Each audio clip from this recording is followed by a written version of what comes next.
Olá, meu amigo, minha amiga, sejam bem-vindos para mais um estudo da Bíblia.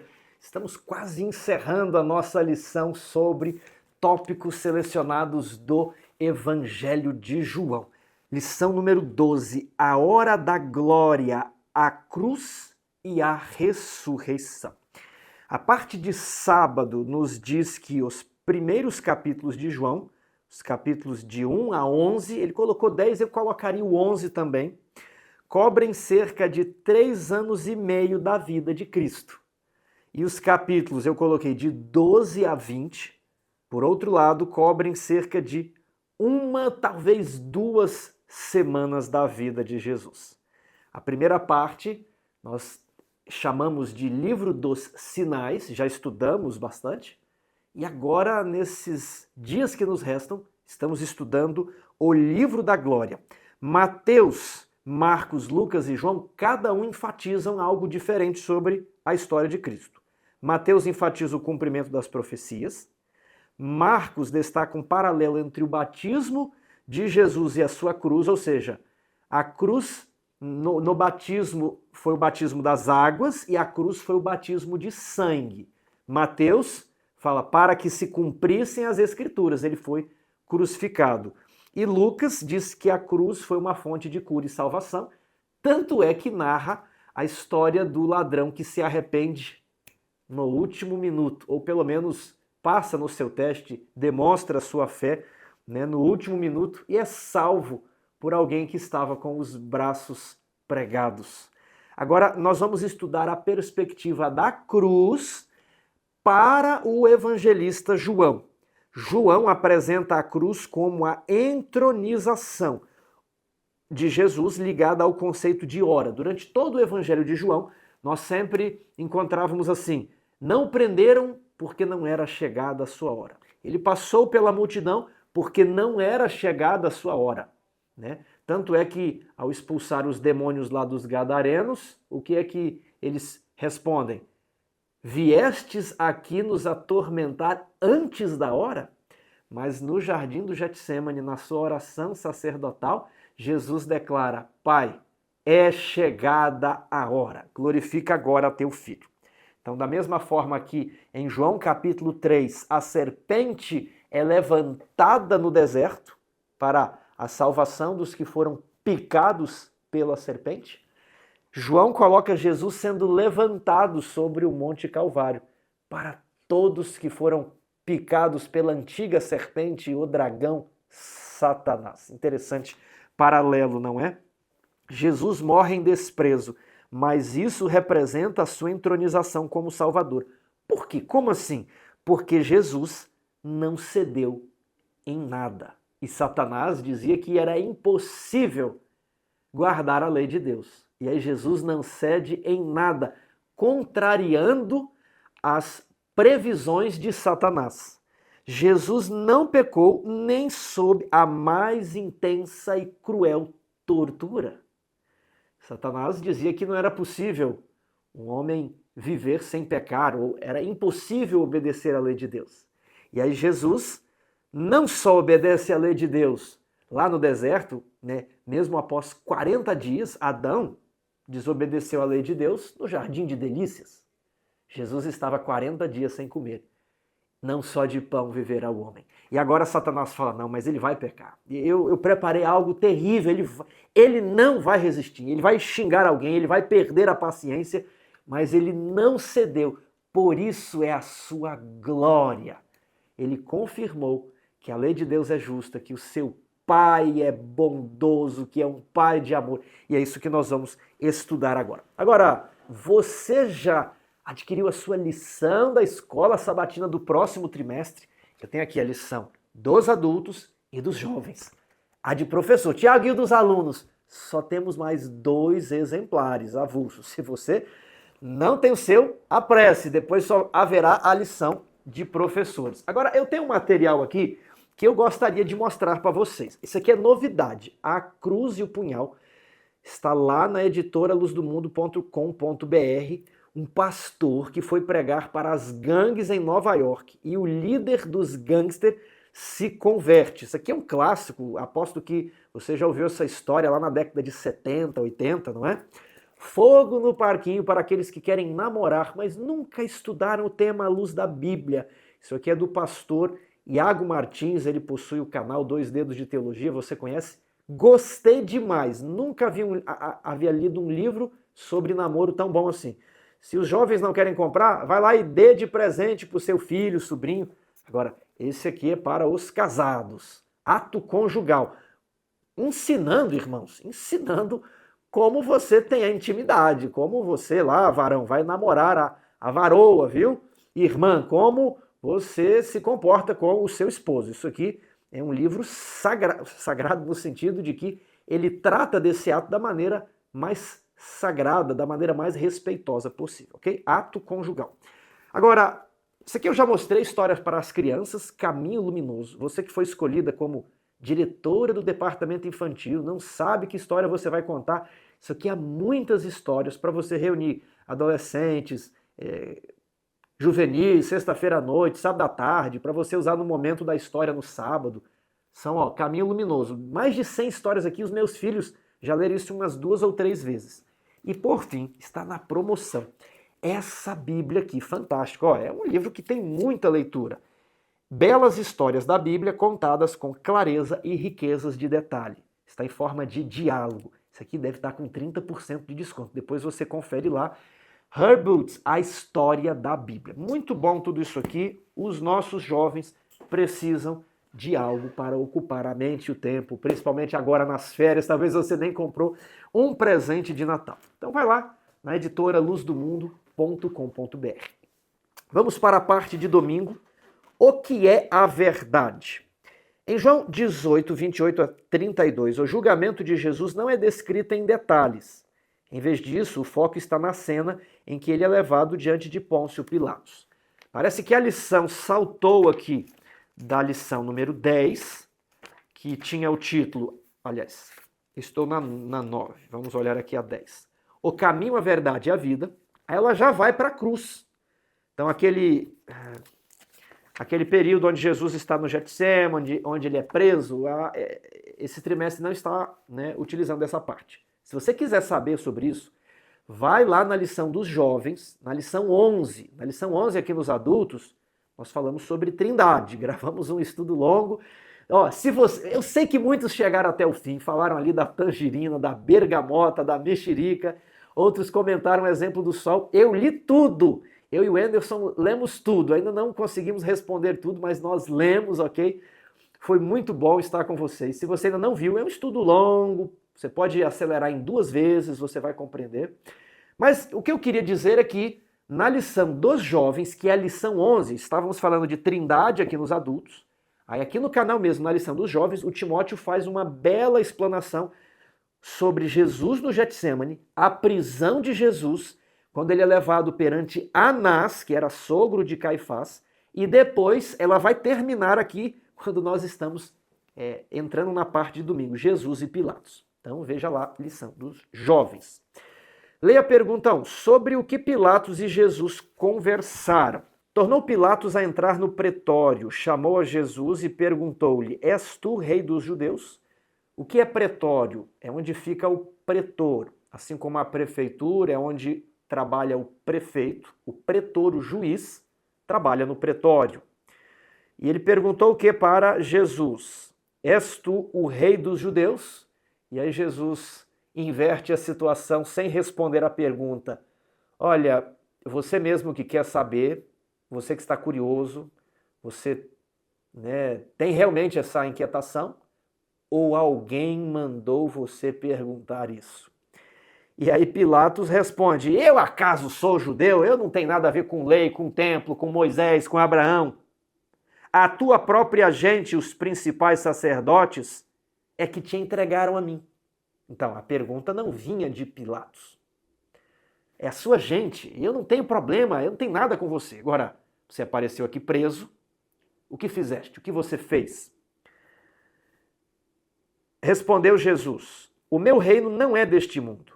Se o meu reino fosse deste mundo, os meus ministros se empenhariam por mim, para que eu não fosse entregue aos judeus. Mas agora, o meu reino não é daqui. Basicamente, ele diz: Existe um reino que é meu, um reino de onde eu sou, só que não é um reino terrestre. Eu não me envolvo com política. Essa não é a questão. Então lhe disse Pilatos: logo tu és rei. Respondeu Jesus: você que está dizendo. Eu não falei eu sou rei, eu disse o meu reino não é daqui. Eu nasci e vim ao mundo para quê? Para dar testemunho da verdade. A minha questão é sobre o que é verdade moral, espiritual, religiosa, filosófica. Eu não sou um rei político, um rei terrestre. O meu reino é de natureza religiosa. E ele mostra para Pilatos que ele não tinha aspirações políticas contra Roma. Ele não estava preocupado em depor Pilatos do poder. Perguntou-lhe Pilatos: o que é a verdade? Só que Pilatos não parou para ouvir a resposta. Então, sobre o que Jesus e Pilatos conversaram? Sobre quem era Jesus, sua identidade, seus objetivos, sobre o seu reino, se era um reino terrestre, político, ou um reino espiritual, um reino celestial. Infelizmente, Pilatos ficou bloqueado pelo preconceito. Vamos partir para a segunda-feira. Leia João 18, 38 a 19, 5. Como Pilatos tentou persuadir o povo a pedir a libertação de Jesus, nós já tratamos disso lá na lição 7. Eu fiz uma exposição um pouquinho mais aprofundada, mas o que eu respondi aqui? Pilatos desejou agradar a todos. Pilatos não queria se indispor. Como assim agradar a todos? Se ele libertasse Jesus, ele agradaria Jesus, mas desagradaria os líderes romanos. Se Pilatos mandasse matar Jesus, ele agradaria os líderes judeus, mas não se agradaria, porque estaria violando sua consciência. Ele sabia que Jesus era inocente. Então ele teve uma ideia: eu vou colocar alguém muito pior que Jesus, os líderes da igreja judaica vão ficar emparedados, porque eles querem matar Jesus, mas eles têm a oportunidade de soltar Barrabás. Não, eles não vão querer soltar Barrabás, né? Eles vão ter que soltar Jesus. Então eu vou conduzi-los, eles vão soltar Jesus, mas no final fui eu que planejei, e eu vou falar: não, foram vocês que soltaram Jesus. E ele não vai desagradar ninguém. Então ele, com o seu raciocínio humano, pensou: bom, eu ainda vou me manter no cargo com essa jogada política, xadrez 4D. Eles vão ver só o que eu preparei com eles, né? Acham que eu nasci ontem, né? Ele colocou lá Barrabás e Jesus. Barrabás, um malfeitor, assassino. Né? Quem ia querer libertar Barrabás? Realmente, uma pessoa que estava lutando contra Roma. E para surpresa de Pilatos, pediram a libertação de Barrabás e a morte de Jesus. E ali os soldados haviam zombado de Jesus, escarnecido, preparado uma coroa de espinhos, uma roupa de desprezo, né? Pilatos apresenta Jesus perante a multidão. Eis o homem. E a lição faz um paralelo com esse eis o homem e João Batista, no início do Evangelho de João. Eis o Cordeiro de Deus. Então, para João Batista, ele era o Cordeiro de Deus que tirava o pecado do mundo. Para Pilatos, ele era o Rei dos Judeus, que vai tirar os pecados do mundo. Pilatos não sabia. Vamos aqui destacar mais uma coisinha. Na parte de sexta-feira, há um texto muito interessante. Pilatos desejava libertar Jesus. Contudo, viu que não podia fazer isso e ainda conservar sua posição e honra. Em vez de perder seu poder no mundo, escolheu sacrificar uma vida inocente. Quantos, para escapar de prejuízo ou sofrimento, também sacrificam um princípio? A consciência e o dever apontam o caminho e o interesse egoísta indica outro. Como lidar quando estivermos numa situação como Pilatos? Se nós praticarmos a verdade, seremos prejudicados. Mas nós sabemos que a pessoa inocente, este é o correto. Eu ou ela? Muitas vezes deveremos ser prejudicados aqui na terra, mas precisamos honrar com a verdade. Irmãos, isso não é fácil. Isso é difícil, mas foi agindo assim que Pilatos entrou para a história, condenando um homem inocente, condenando o Filho de Deus. Terça-feira, está consumado. Pilatos mandou preparar uma inscrição, escrita em latim, grego e hebraico, dizendo: Jesus o Nazareno, rei dos judeus. Então Jesus, rei dos judeus, estava na cruz como se fosse um criminoso comum. Os judeus disseram: não temos rei senão a César. Do que é que isso me lembra? Lá da história de Samuel e o povo. Eles não possuíam um rei, mas queriam ser como as outras nações. E aí Samuel fala para Deus, que era Jesus, assim: eles me rejeitaram. E como é que Jesus, antes da sua encarnação, responde? Não foi a você, Samuel, que rejeitaram, mas rejeitaram a mim para que eu não reine sobre eles. Agora o mesmo erro é repetido. Jesus vai para os seus e os seus não reconhecem. Ele era o rei por direito, era o filho legítimo de Davi. E agora, uma ironia do destino, um romano diz assim: vocês mataram o rei de vocês. Agora vocês serão como as outras nações, servirão sob o pesado jugo de César. Que cena tocante com a mãe de Jesus ocorreu junto à cruz. João 19, verso 25. E junto à cruz estava a mãe de Jesus, a irmã dela, a tia de Jesus, e Maria, mulher de Clopas, e Maria Madalena. Vendo Jesus sua mãe, junto a ela o discípulo amado disse: mulher, eis aí o teu filho. Depois disse ao discípulo: eis aí tua mãe. Dessa hora em diante, o discípulo a tomou para casa. O que é marcante nessa história? É a despedida. Maria é escolhida pelo anjo. Maria está servindo ali desde o início. A criança, o ente santo que há de nascer de ti. Né? Toda aquela fala do anjo. Quando ela vai apresentar Jesus ao templo, ela ouve profecias que aquele menino seria como uma espada partindo o coração de Maria. E agora chega o momento derradeiro. Jesus, na flor da juventude, 33 anos, eu tenho 37. Jesus era bem mais novo que eu. Ele fala: mãe, até logo. Eu não posso mais cuidar de você. Ela era viúva. O que ele precisa? Providenciar o sustento para a sua mãe terrestre. Ele fala: mamãe, João será meu substituto. Ele vai cuidar de você. Ele se dirige para João, ali, dependurado na cruz, e fala: João, cuide de mamãe. Cuide da Maria, como se ela fosse a sua mãe. E desde aquele dia, João tomou Maria e levou para a sua casa. Agora, pergunta 4. O que significam as palavras que Jesus disse antes de morrer? Está consumado. Em grego, é o verbo, está aqui, teleo. Teleo. E conjugado, esse verbo é tetelestai. Está consumado é uma palavra só, tetelestai. Esse verbo é o verbo terminar, completar, executar, e ele ocorre no verso 28. Tudo já estava consumado. Depois, vendo Jesus que tudo já estava consumado, é o mesmo verbo, uma outra conjugação, né? E ele vai aparecer no verso 30, está consumado. O que quer dizer esse verso?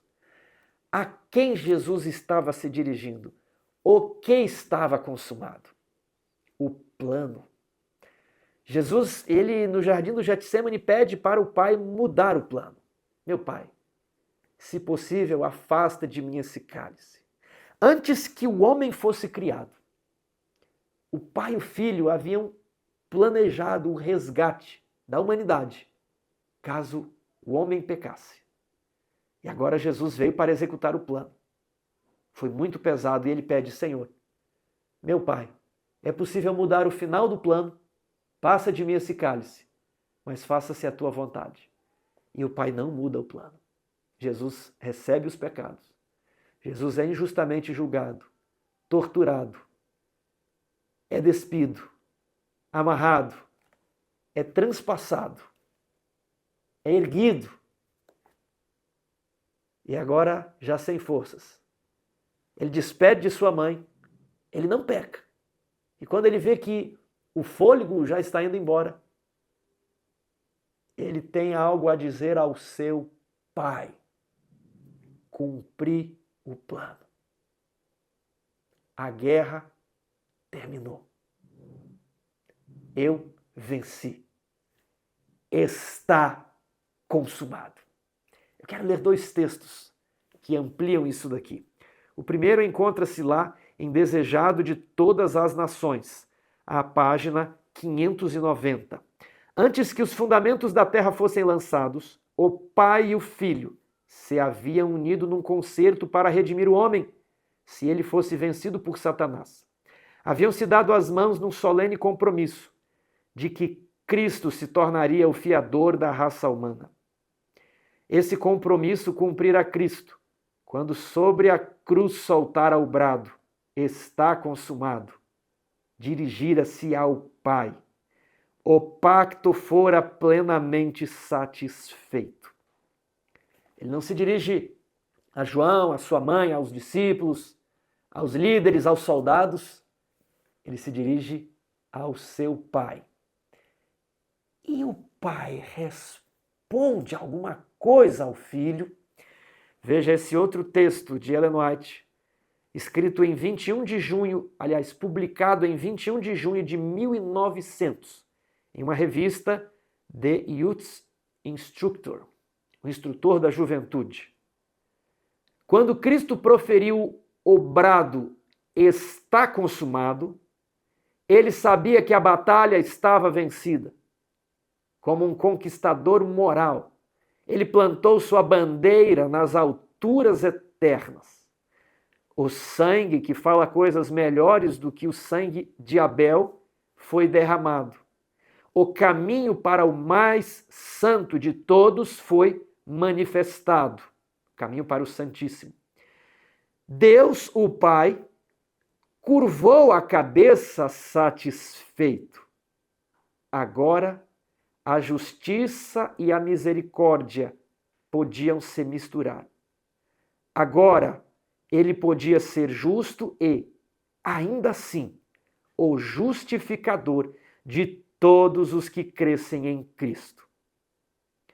O Pai olhou para a vítima expirando na cruz e disse e respondeu: está consumado. A raça humana terá outro teste. A raça humana terá outra chance. O Filho se dirige ao Pai: terminei, eu cumpri o plano. Concluímos a redenção do homem. Tudo que podia fazer, tudo que o céu podia dar foi dado. Tudo que o Pai podia fazer foi feito. Tudo que o Filho podia cumprir foi cumprido. Ele se dirige ao Pai: tetelestai. E o que o Pai responde? Muito bem, meu filho. Tetelestai. Por tua causa, a raça humana terá uma segunda chance. Que bonito isso. Que profundo. Faz bem meditarmos nas solenes cenas, nos solenes momentos de Cristo. Isso, por si só, já dá uma mensagem para o sábado de manhã. Os últimos momentos de Jesus, suas últimas palavras: está consumado. O Tiago aqui terá outra chance, porque Jesus concluiu, satisfez, executou até o fim o pacto, o concerto eterno. Quarta-feira, o túmulo vazio. Qual é a relevância para nós do que é retratado em João 20, 1 a 7? Essa lição ela está bem objetiva. Vamos aqui, João 20. No primeiro dia da semana, Maria Madalena foi ao sepulcro de madrugada, sendo ainda escuro, e viu que a pedra estava revolvida. Imagine aqui 3:30, 4 horas da manhã. E ela chega lá meio no escuro e vê, opa, Não há ninguém aqui. Por que ela só vai ao domingo? Por que ela não foi lá no sábado à tarde? Essa é uma boa pergunta. Há um texto muito conhecido aqui, e nós adventistas usamos esse texto para falar sobre a importância do sábado. E esse texto diz assim: e no sábado as mulheres descansaram conforme o mandamento. Porém, nós não percebemos que havia alguém para ser sepultado na sexta-feira. Eu passei a pensar sobre isso ultimamente, né? Faz pouco tempo, que o sábado é tão sagrado que eles deixaram de realizar esse serviço fúnebre na sexta, e a lição destaca isso. A lição diz assim: como o sábado estava próximo, o sepultamento foi feito às pressas e não foi concluído. Olha, era o Filho de Deus. Mesmo assim, não concluíram no sábado. Fizeram o que dava para fazer na sexta e pararam. Por mais que amassem Jesus, seus seguidores guardavam o sábado e não foram ao túmulo. Por isso que apenas depois do sábado, as mulheres compraram especiarias para levar ao túmulo no domingo. Para surpresa delas, a pedra tinha sido removida e o túmulo estava vazio. Então, apenas fechando esse raciocínio do sábado, elas deixaram tudo lá na sexta-feira, guardaram o sábado e só voltaram lá no domingo. Então, ao utilizarmos esse texto para mostrar a sacralidade do sábado, eu fiquei pensando essa questão do sepultamento, né? Talvez o dia de sábado não fosse o dia de fazermos o sepultamento, porque nem o sepultamento de Jesus foi feito. Esse é um tema sobre o qual eu gostaria de estudar mais. Vamos prosseguir aqui. Então Maria correu e foi ter com Simão Pedro e com o outro discípulo a quem Jesus amava, e disse-lhes: tiraram do sepulcro o Senhor, e não sabemos onde o puseram. Saiu, pois, Pedro e o outro discípulo e foram ao sepulcro. Isso aqui eu acho emocionante. Ambos corriam juntos, porque quem escreve é João. Talvez ao escrever isso daqui, ele volte a cena ao passado, quando ele tinha por volta dos seus 17 anos. Pedro, que era casado, já tinha sogra, quem sabe nos 40. E João com 17, eles começam a correr com toda a força, respirando com o pulmão completo, o coração acelerado. Só que João era mais novo. João queria tanto chegar ao túmulo. E diz que ambos corriam juntos, mas o outro discípulo correu mais depressa do que Pedro. E eles chegam ofegantes ao túmulo. João chega primeiro, ele se abaixa e olha o buraco da pedra e viu os lençóis de linho. Todavia não entrou. Então Simão Pedro, seguindo, chegou no sepulcro. Também viu os lençóis. E o lenço que estivera sobre a cabeça de Jesus não estava junto com os lençóis, mas dobrado em um lugar à parte. Então entrou também o outro discípulo que chegara primeiro ao sepulcro. Ele viu e creu. Que interessante. Ele viu e creu. Por que ele viu e creu? Porque ao ele ver o lenço separado, foi descartada a hipótese de que alguém tivesse roubado o corpo. Quem rouba, rouba com tudo e vai levando embora. Como que poderiam roubar o corpo se havia vários guardas ali vigiando o sepulcro? E depois, se o lenço que cobria o rosto estava num local à parte, havia uma ação humana. O meu mestre voltou à vida. Ele não partiu. Ele voltou da morte. Ele viu e creu. Eu escrevi assim: qual é a relevância para nós do que é retratado em João? A morte não foi o fim. Jesus não foi derrotado na cruz. Ele venceu. O túmulo está vazio. A morte foi derrotada por Jesus. E a morte será derrotada por todo aquele que crê no nome de Jesus. Ainda que morra, viverá para sempre. Ele tão somente pede que você faça como ele. Seja fiel até a morte. e ele vai lhe dar a coroa da vida. Pergunta 6. João viu o lenço que cobria o rosto de Jesus e que estava dobrado. Por que esse fato é tão importante? Já comentamos. Se alguém fosse mexer no túmulo, né, iria levar com tudo e não deixaria os lençóis, não desenrolaria e levaria o corpo desnudo. Vamos então para a quinta-feira. Jesus e Maria. Leia João 20, 11 a 13. Que situação mostra que Maria Madalena ainda não entendia o significado do túmulo vazio. Maria Madalena viu o túmulo vazio, voltou lá e falou para os discípulos: alguém mexeu no túmulo, vão lá, está aberto, alguém mexeu. E ela volta, os discípulos saem correndo na frente dela, ela deve ter desencontrado com eles, e quando ela volta, ela viu 2 anjos. Por que choras? E ela revela. Já no verso 2, ela diz: tiraram do sepulcro o Senhor. A hipótese de roubo do túmulo é de Maria. Tiraram o Senhor do sepulcro. E agora ela vai e fala com os anjos no verso 13. Porque levaram meu Senhor e não sei onde o puseram. João, ele viu e falou: não levaram Jesus como Maria pensou. Ele se desenrolou do lençol. Ele dobrou o lenço. E ele está vivo por aí. Maria não havia compreendido isso ainda. E o que é que os anjos respondem para Maria?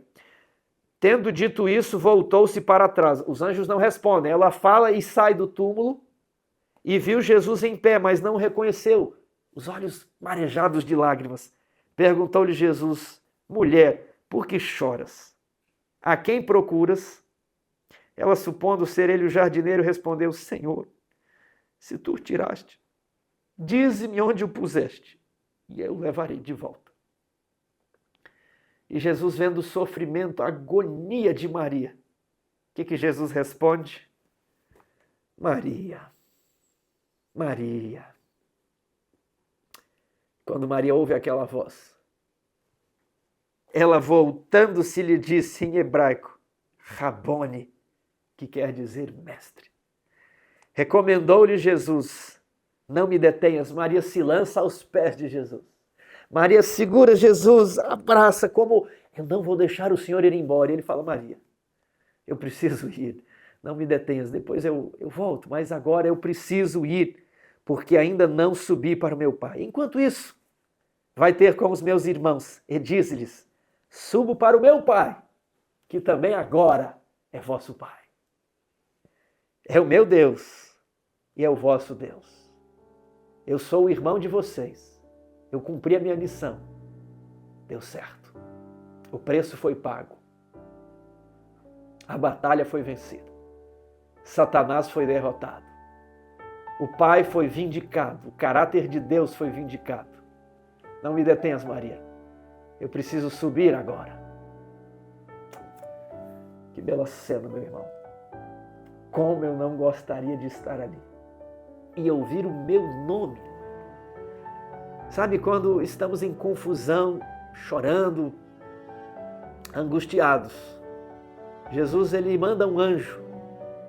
Se Jesus estivesse aqui na terra, ele diria: Tiago, não se preocupe, eis que estou contigo todos os dias, até a consumação dos séculos. Ele está comigo. Ele está com você também. Se você estiver com medo da morte, ouça o Mestre dizer-lhe: Manuel, Maria, Jaqueline, Rodrigo. Ouça Jesus dizer o seu nome. Não te preocupes, eu estou contigo. Eu sempre estarei. Não há um dia em que você não é vigiado. Não há um dia em que minhas mãos não estão intercedendo por você junto ao meu Pai. E é seu Pai também. Meu Deus e seu Deus. Não é um patrão, não é um desconhecido. É o seu Pai. Nós um dia ouviremos essa voz.